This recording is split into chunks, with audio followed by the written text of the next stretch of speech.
what happens is you have to, when you write books, you have to become all the characters.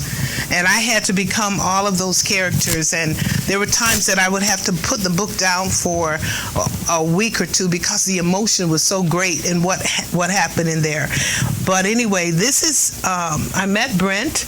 And Brent feels that we can take this book and make it into a movie. Of course, we've tried it once before, and we want to make sure that this is going to be sound and solid, because this is precious to me. Absolutely. This is my life, and this is where God has led me. And so if you haven't gotten the book, I want to self-publish it, but it's already been published through Strategic Books. But you can go on Barnes & Noble, or you can go on Amazon and get it, or I have order blanks here. You can order the book from me. But I'm excited about the fact of the direction that I feel the Lord is taking us, and I trust and hope that everything works out the way that we are seeing it work out. So Amen. Thank you all. Amen.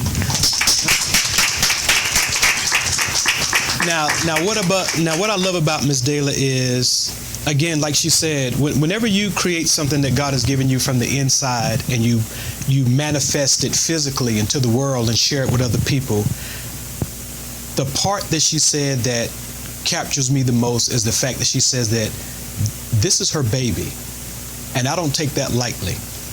And I hope it and pray that the people that I have invited out to come out for the meet and greet, when we actually do the trailer, we actually do whatever format that she wants it in, whether we end up doing a series or a made-for-television movie or something pushed to the theater or straight to streaming platforms like some of the networks where some of you guys locally have seen projects such as T. Wood's Real Nurses and North Cac web series go from being on social media platforms to now on Roku, on Indie Central Television, on Ambition Television Network, on the Rewind Network. So I take that very seriously. I started on this one, reading this one. She gave me this one first, and I'm on like close to chapter 6 now. And it is a book that contains a lot of elements. It's not, don't get it twisted. When she wrote it, okay? And in my mind, when I read, I can see, my mind starts picking up the visuals of how that scene may look, how it can be shot, the angles, the location, all of those good things. And of course, that stuff will come together as we move forward and start with the actual pre-production, where we're doing the selection for casting and location, those type of things. There's a lot of locations in here. So yes. When my husband and I first, I want to interrupt you for just a second. My husband and I introduced this to a gentleman in Los Angeles. We're not talking about the actor. Right. We're talking about another gentleman before him. And he was able to get some information from us in regards to this book. We gave him a backdrop of it. And he said this about my books. He said, this is, and I don't want it to be discounted. Correct. He said, this is a $30 million project. I believe it. Where we're going to come, only God knows. But this is something, because it starts in Manhattan. Correct. Ask me, why did I choose Manhattan? And then I'll tell you in a minute. And they have companies in Atlanta. They have a company in Los Angeles, and then there's one in China and one in Japan. So, of course, we can't go to China right now because of that coronavirus. But anyway, we can set the stage wherever we want to set the stage, and so those locations up the budget. Right. Because of, and then the people that we will have to use, it's diverse. Eddie and Clarissa are Caucasian, Sarah is African American, and then the board and all the extras and all the other people that are involved in it, it's a real diverse crowd of people. So the question you asked, how did I choose Manhattan? I could have chosen any city, but I went with a friend of mine to New York, and we went to Manhattan. And while I was there, I breathed in corruption. I breathed. Some of you know what I'm talking about. I breathed in sexual promiscuity. I breathed in all of the freedom to do whatever you want to do.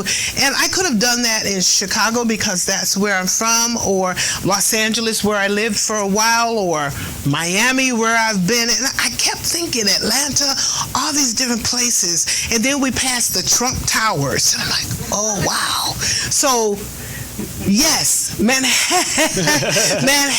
sound better. Manhattan carries this tone. Manhattan carries what Eddie tried to pull off, which I believe subliminally it does happen. What happens in this book really does happen, not just in Manhattan, but all over the world. But Manhattan happened to just be the place that I chose. Now, here's the thing. When you started describing what you felt when you hit New York, like you said, all of these different elements, spirits, ambiances, the revelations that you were getting of all of the energies that were in that area.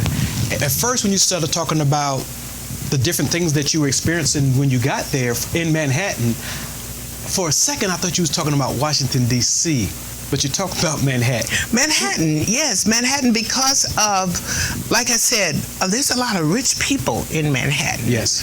And Clarissa and Eddie Ellington were, they were rich. They went to college together, university. They went to one of the Ivy League colleges, and he had a plan and a dream to build his own business in Manhattan.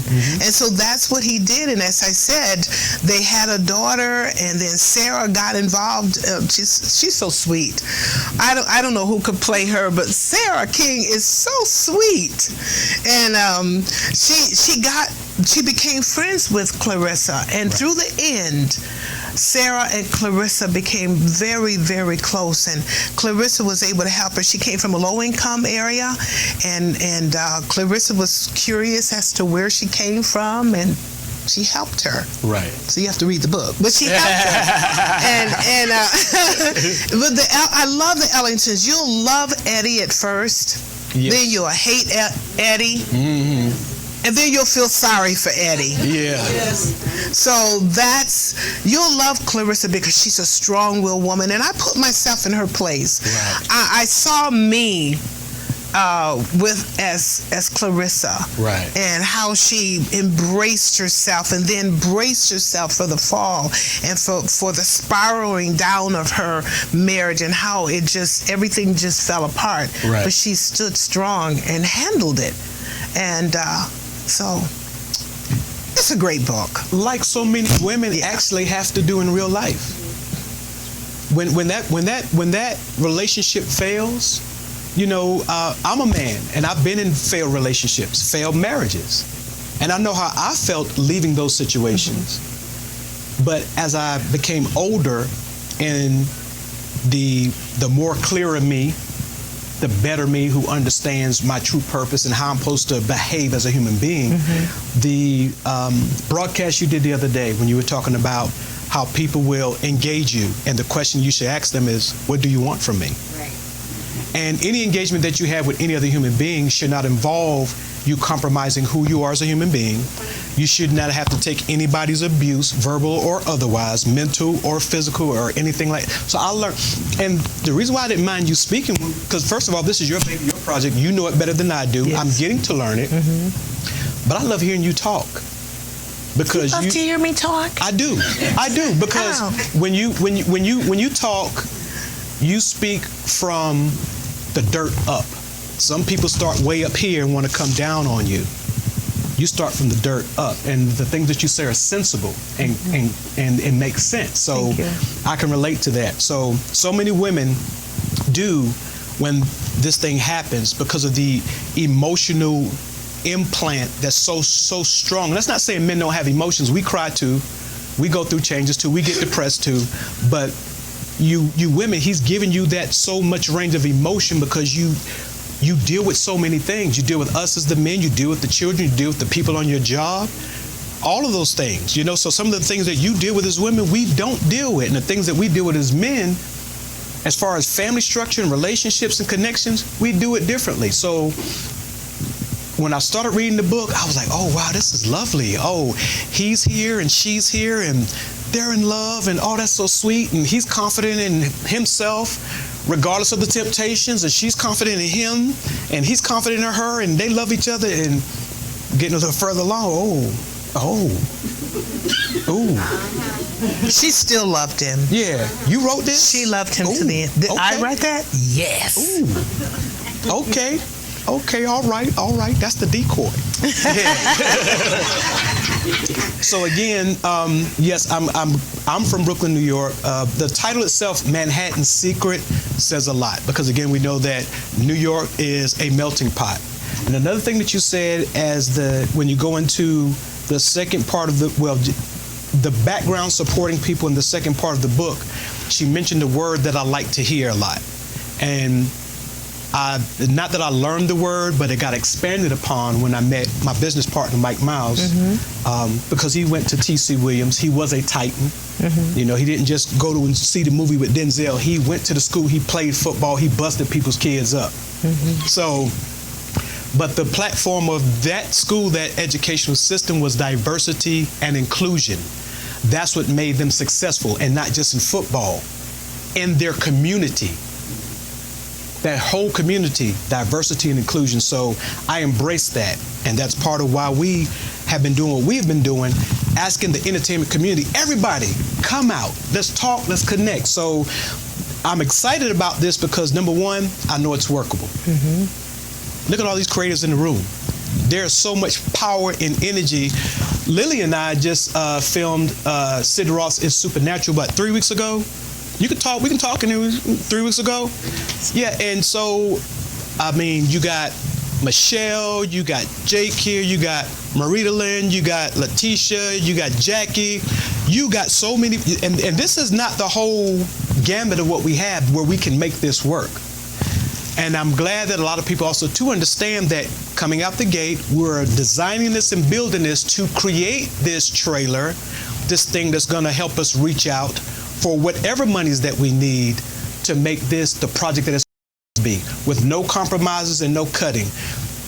There's billions and billions and trillions of dollars out there, and all we got to do is create the right thing and ask for it. Okay. And I'm very good at creating and asking, and a lot of you in this community know that. I hold my tongue. I don't hold my tongue because I had to learn. You have to ask for what you want. Right. So now we're doing this meet and greet. After this is over, then we're going to sit down and get into our pre-production, what type of casting we need. The casting call is going to go out. There may even be some opportunities for people to help in production. Michelle is one of my good friends, Michelle Brown Houston. She does some of everything: stunt woman, karate, judo, shooting, we won't need any dogs, of that. pets, all of that. You know, but I'm saying, like, she does a gamut of things. You see, she does a little bit of hair, well, not no hair, but makeup. She films her own projects. She has cameras, 4K Reds.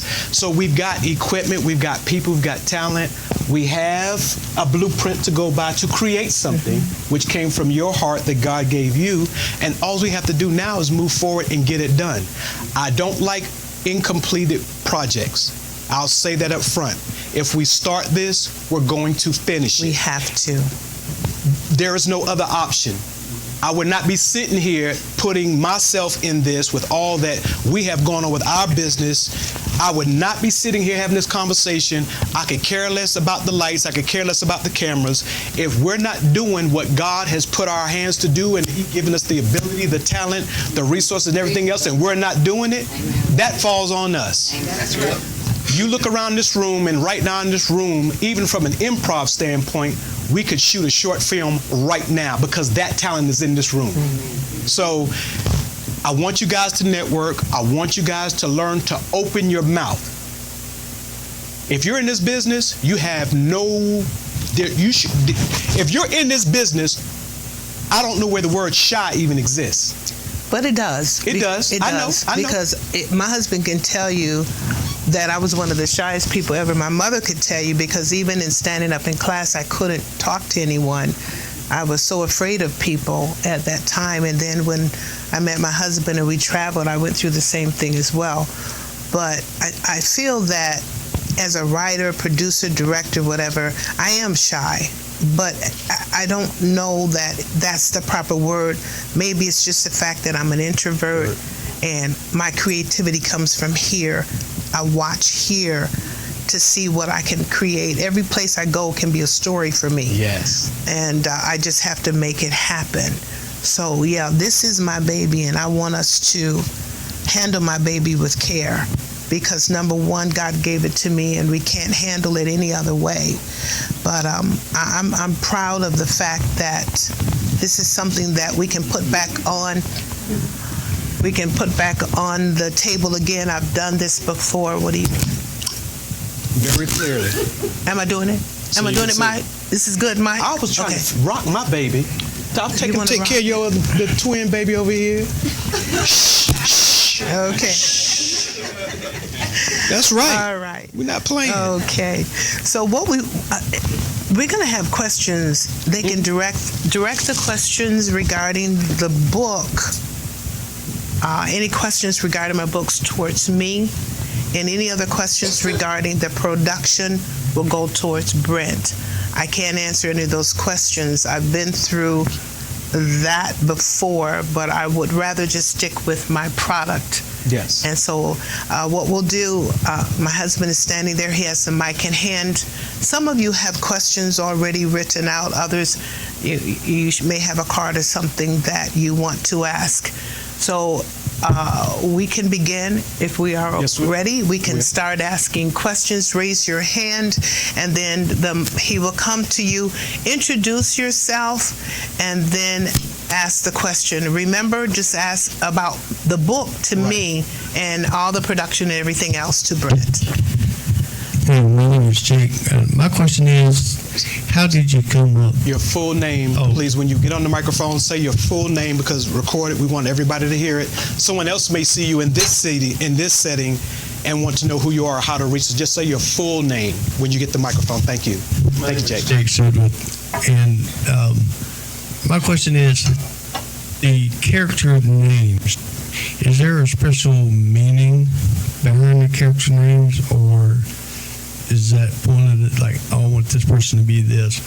Because the reason I ask that is we're working on a short film, and our character names came from, like, family. And I didn't know if that was your thought process, or... Well, first of all, thank you for asking that. First of all, I'm Eddie in Maryland, and Clarissa Ellington are Caucasian, so that didn't come from my family. So I come up with names.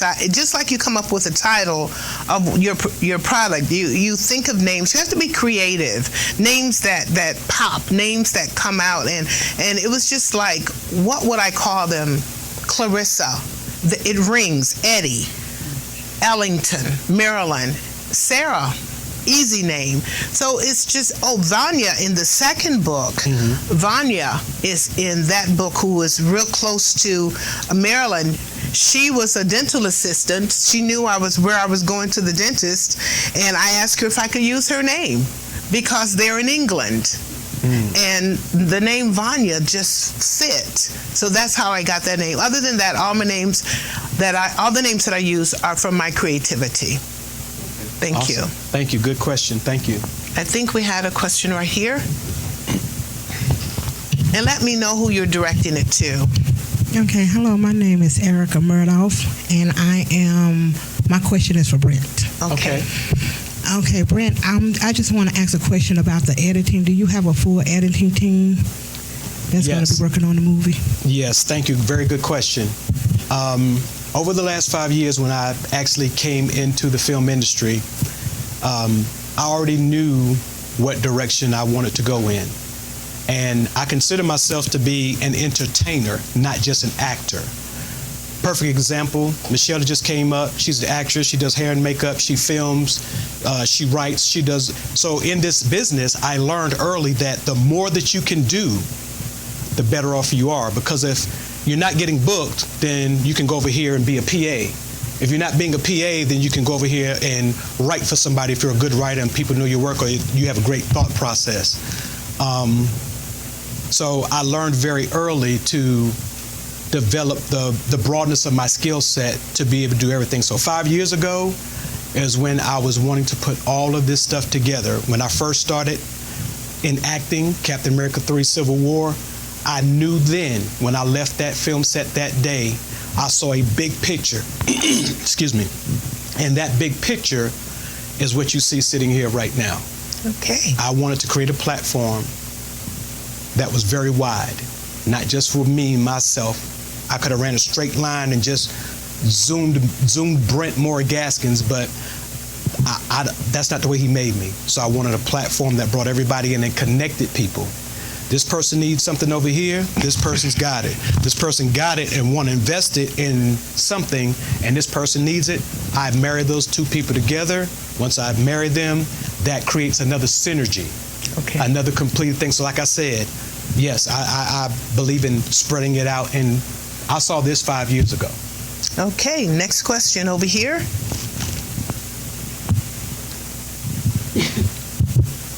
I guess my name is Thais Edmond, and I guess this question can go to both of you. You mentioned your connection with Manhattan and thinking of the name for the book. Is it necessary? Is it something in your mind that you must be in New York in order to shoot the sites? No. We don't have to shoot this in New York. It's just the title of the book. It's where everything happened. Okay. No, we can shoot it anywhere. We can shoot it in Miami. We can shoot it right here. Right. You just have to have the right place and the right background in order to shoot it. No, we don't have to go to New York to do that. Okay. Thank you. Thank you. Good evening. Hi. My name is Jackie Curitan, and I have a question for both of you. Okay. The first question is to Brent. Okay. Do you actually have the money for the production for this particular film? And if not, how do you plan on raising the money? For this first part, this teaser, I announced when I did the Alive, I announced this teaser, to make this, to go shop for the money, this is sweat equity. I don't lie to people. This is sweat equity. That's the people who I'm looking for. The people that's saying, guess what?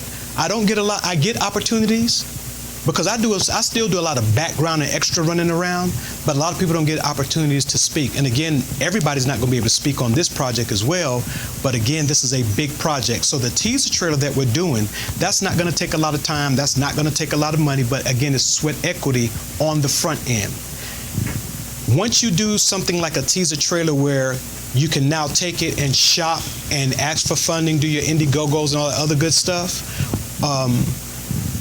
in that part of the process, you have the ability to tell people, look, if this goes somewhere, you helped make the trailer realistic enough to get this money, so you got first right of refusal for casting, whatever the case may be, for that particular role, doing the whole part one, 15 million here and 15 million here, if that's what the budget ends up being. Okay. Let's try and keep our questions and answers to like 2 minutes because we only have 30 minutes left. Do you have another question? Yeah, I just want a question for you. How long did it take for you to actually write the first and the second book? Believe it or not, it took me 3 weeks to write the entire book. But it took a whole year to complete and go in and do the editing and everything else that I needed. It was already inside of me. I sat down and I just wrote it. And then I came back and I did all of the editing and everything else that I needed to do. And so then I came back and wrote part 2. So it doesn't take long when it's already inside of you. It just, what happens is how you have to produce it. You're welcome. Hello, Robert Edwards here. Hi, Robert. What's going on? Questions for Brent. And piggyback off of what she mentioned about the budget, how do you and how will you handle the budget tracking and I guess researching and finding out what's needed and as it relates to dealing with the budget?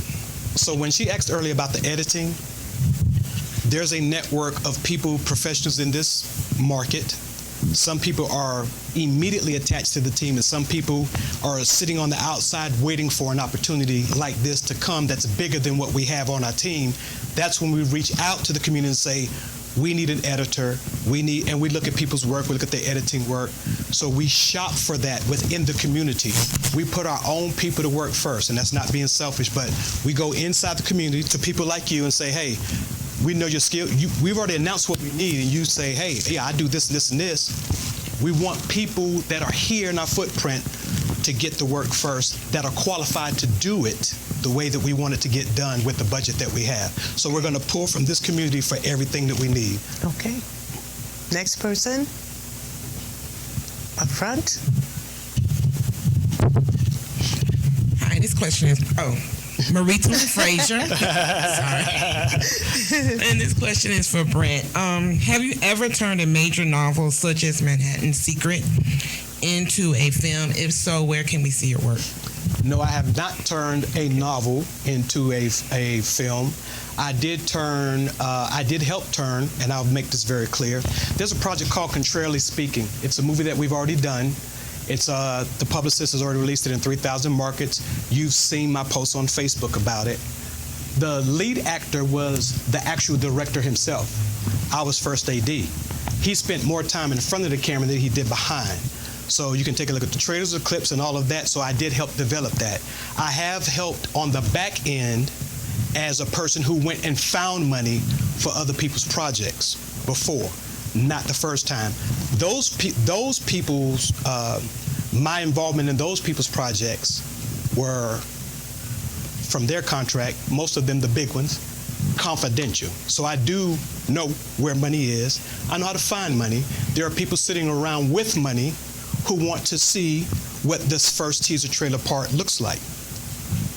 And there's a lot of them right here in North Carolina, especially High Point, where I was at for 6 months, and I developed relationships with the mayor, the economic development community, and multimillionaires that have money who want to put their money somewhere. So I want to get this done with the sweat equity and take it and say, you guys have been waiting, here it is, where's the money?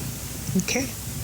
Good question. Thank you. Go ahead. For Brent, because you keep bringing up sweat equity, you may need to let people know what that is, just to be clear. Okay, so for the people who are not familiar with the term sweat equity means you and your friends get to, you and your peers get together.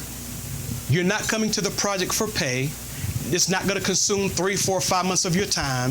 It's not going to take us no amount of filming time to create a trailer to tease people and say, this is what you have to look forward to, funding provided, where we can move this to the big project 1, the big project 2. So sweat equity is, I'm an actor, I'm an actress, you have an opportunity, I'm not doing anything else, I want to help you make this because I believe in what I read, saw, heard, spirits I felt, connections, network or not, I want to be a part of it. And here you go. Sweat equity. I've gone and done projects where I didn't get paid anything. Or maybe somebody said, oh, you're from out of town? Let me give you some gas money, 25, 30. Anybody that's an actor, actress ever worked on a project like that? Yes or no? Okay, so we do have a couple of hands in the room. So sweat equity is, I see it, I hear it, I'm here, I believe it. I want to help you create the first part so we can move on to the bigger part. So sweat equity is no money. That's not to say that someone may bless the production with some money and will say, okay, well, thank you guys. Here's $100 for you, 100 for you, 100 for you, 100 for you, 100 for you. But sweat equity means just that, sweat. You put your sweat in, you get the work done. Oh, we got a finished product. We put our hands together, our minds, we shop it, and we get what we want. So sweat equity is no money. What I wanted to say to this, I don't want to look at it like that in the sense of people are saying, okay, I want to come to this, but then no money, because this is their livelihood. First of all, I want to say that we still have to cast. Right. We still have to have an audition. We still have to bring people in before we can even get to a teaser. Right. There's no teaser. It's an invisible teaser right now. Right. But we have to do auditions. So all of that has to come step for step for step. Once we get our people, the same people that we have chosen for the teasers are the same people that are going to be a part of this, which brings in the money for them. I am not going to let anybody on a $30 million project end up with nothing. Oh, no. So, because that's my heart. I'm not here for me. I'm here for you. This was written for me to be enjoying me and my creativity, but it's written for you so that you could then enjoy it and also be a part of it and be cast in it. Right. I think we've got something shaking over here for me. It's a very I quick, know what very it quickly. is, but I can't read it. One more question right here. We have one more. Hold on, very quickly. The sweat equity is just for the teaser trailer part that's not going to take us but a couple of days to get done. The big budget hits and somebody says, yes, I'll back it and fund it, yeah, you're going to get paid. Okay. 30 million? Really? Okay. Yeah, no, I wanted to make that clear because I heard that. So yeah, just sweat equity is just for us to get this done so we can get someone else Okay. to give us the money. Right, Gotcha. Right. Okay, all right. One quick question. Yes, sir. I'm Dr. Randall Hall Walker. My question is, you had shared earlier about your beginning of your life and how you got started. Can you recap that for us? And we're going to have to close shortly, but if you could recap that for us, that would Are be you talking great. about when I started at 10? Or? Yes. That's hard to do because it takes so much energy. When I've known, I guess, that I could do this at the age of 10, the challenge came for me to write a play. My teacher then took my play and tore it up and said that I didn't write it. Where would I get it from? I'm 10. What do I really know other than what was inside of me and my potential? She did not see it, or she just didn't see it. I really want to believe it was just far beyond her at my age to be able to do something like that. Today, you see people at the age of 10, they're getting all kinds of awards and whatever, but in those days when I was younger, they didn't do that, and so it almost killed me, devastated me. But again, as I went through that to 16, writing, producing, directing my first play, and then moving forward into modeling, from modeling into going out to California. I was in a movie as an extra with I can't think of her name, but no, I think it could have been Vonetta McGee. I think it was Vonetta McGee, called Brothers, and a Pepsi commercial, and all the other things I did out in California. Does that help? That helps a lot. All right, let's give them a big hand. We're going to take a break. Let's give them a great big hand. Okay, Cool. thank you. Awesome, extraordinary, just fantastic. This was wonderful. Thank you so 5-minute much. break so we can come back. That was awesome. Thank Awesome. you. Thank you.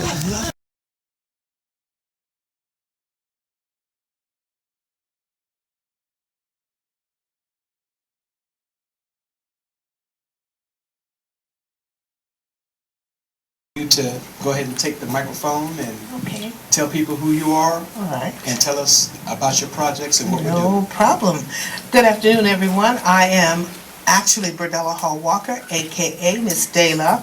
I'm an author, I'm a playwright, I'm a director, I'm a producer, and first of all, more than anything, I'm a child of God. I just love the Lord. I love the Lord, and I would not have been able to do anything that I do if it had not been for God. I want to start with my books here. I have Manhattan Secret. I'll take the other one too. And the second one is Manhattan Secret, The Edge of Death. This is the sequel. I want to tell a little story just before I talk about my books. When I was in 5th grade at the age of 10, my teacher, Miss Ashbury, I remember her so well, asked everyone in my class to write a play. Now you're 10 years old, and so that means your imagination has to start working, or it already was, because you're creative and didn't know. So I wrote my first play, and everyone else in the class wrote their play. And then we had a certain date to bring them back, so we brought them back. And when we did bring them back, we were told that, okay, whoever play is selected, that's the one that the class itself would do.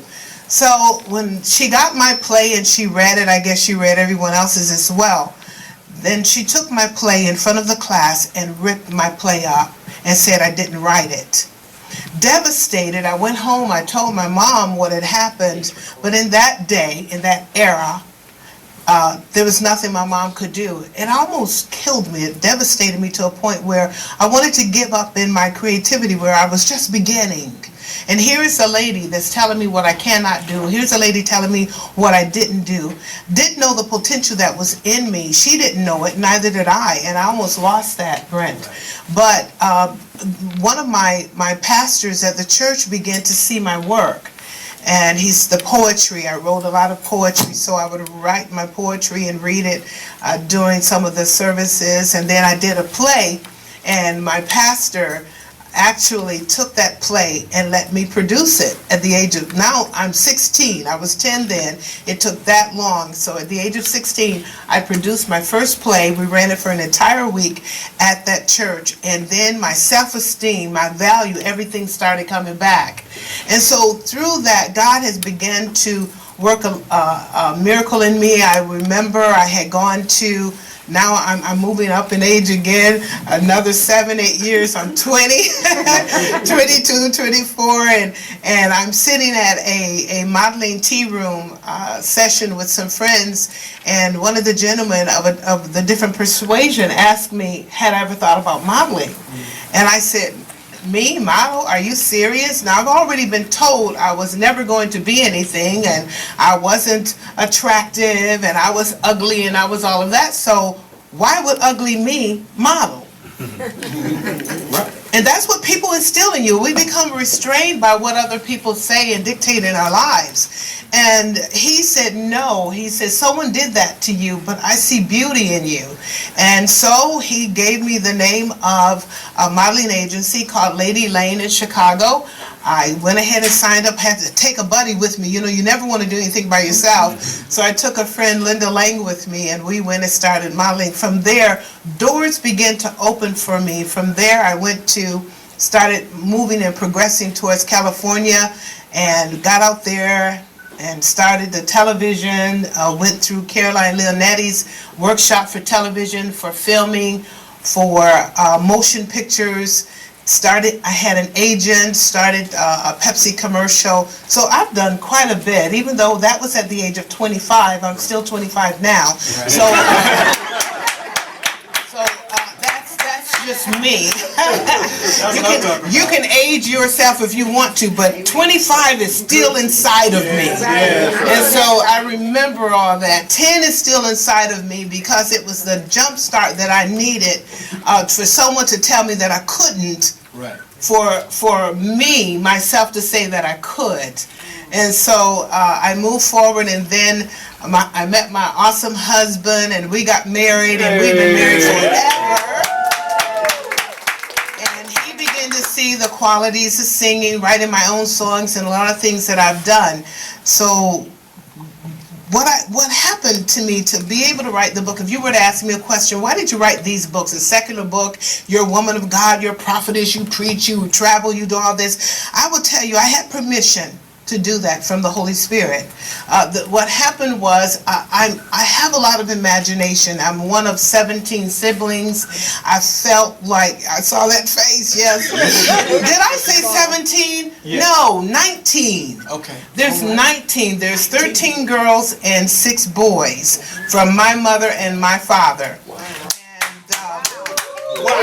but in the mix of that, you get lost. So I got lost in there. I have a twin sister. I got lost in that mix because I couldn't stand being around a lot of people. I was very quiet, very introverted, very afraid of people. And I had an imagination. And I don't know if any of you felt like I did, but at my young age, I would hide in a corner and I would sit there and say, all these people, and my mom would say, these people are your brothers and sisters.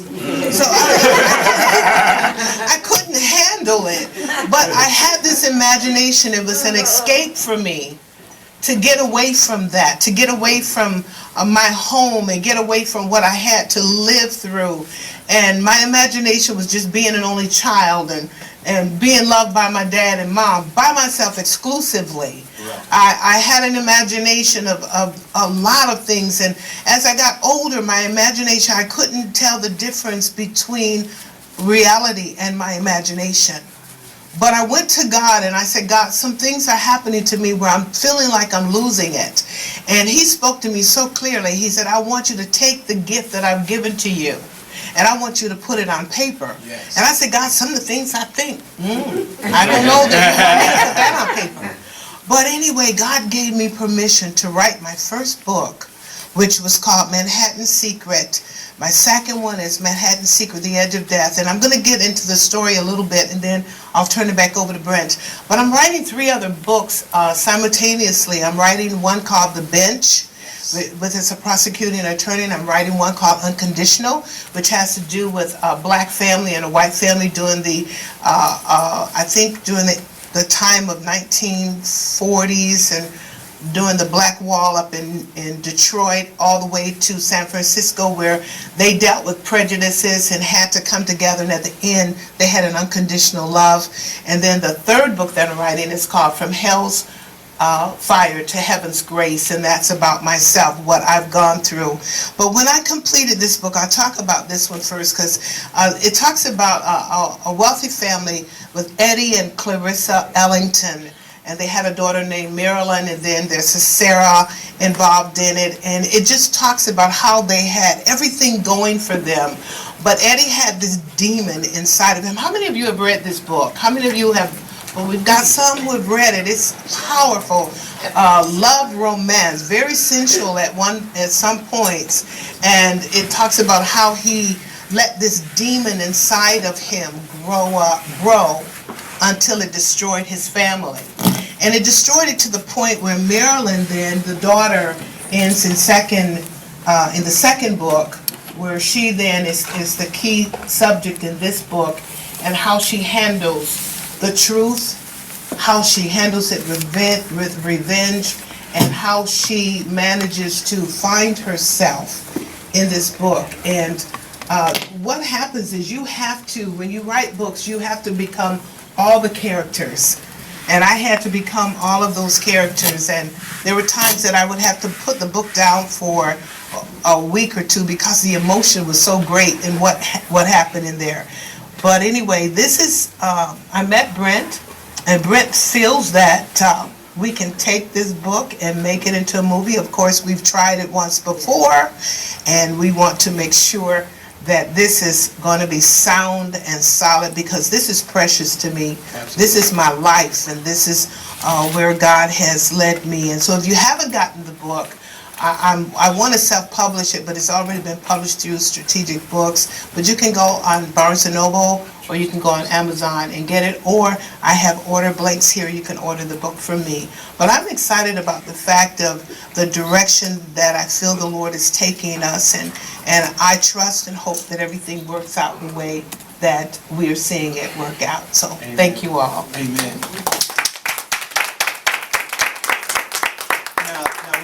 Now, what I love about Ms. Dela is, again, like she said, whenever you create something that God has given you from the inside, and you manifest it physically into the world and share it with other people, the part that she said that captures me the most is the fact that she says that this is her baby, and I don't take that lightly.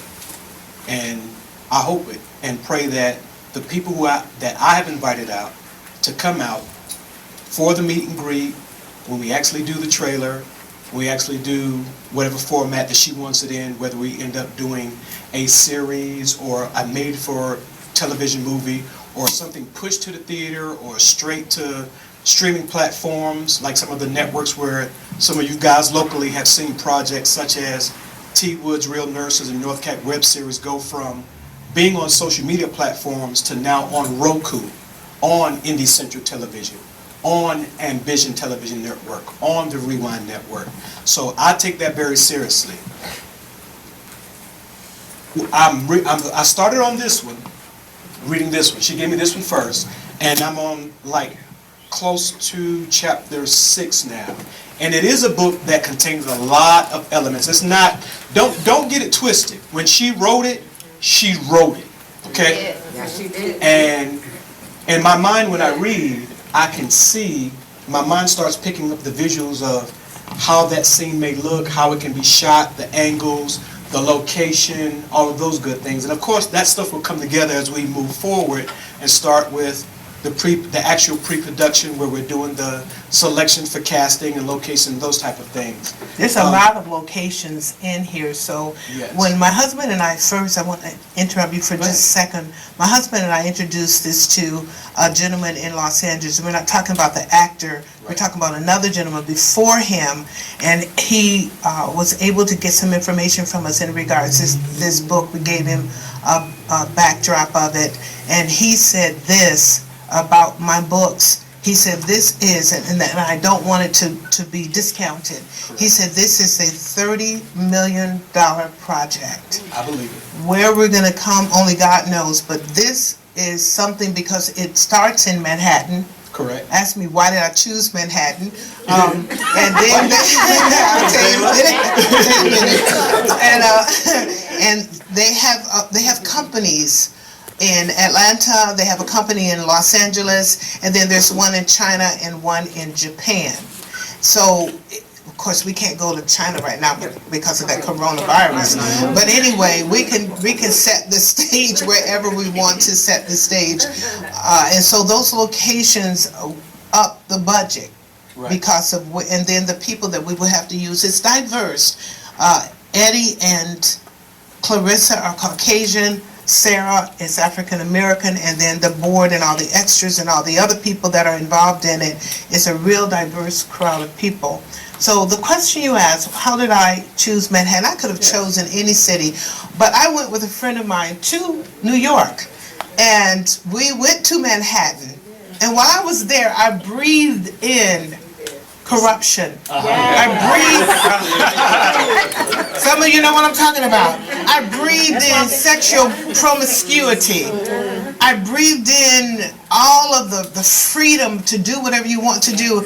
And I could have done that in Chicago because that's where I'm from, or Los Angeles where I lived for a while, or Miami where I've been. And I kept thinking Atlanta, all these different places. And then we passed the Trump Towers. I'm like, oh wow.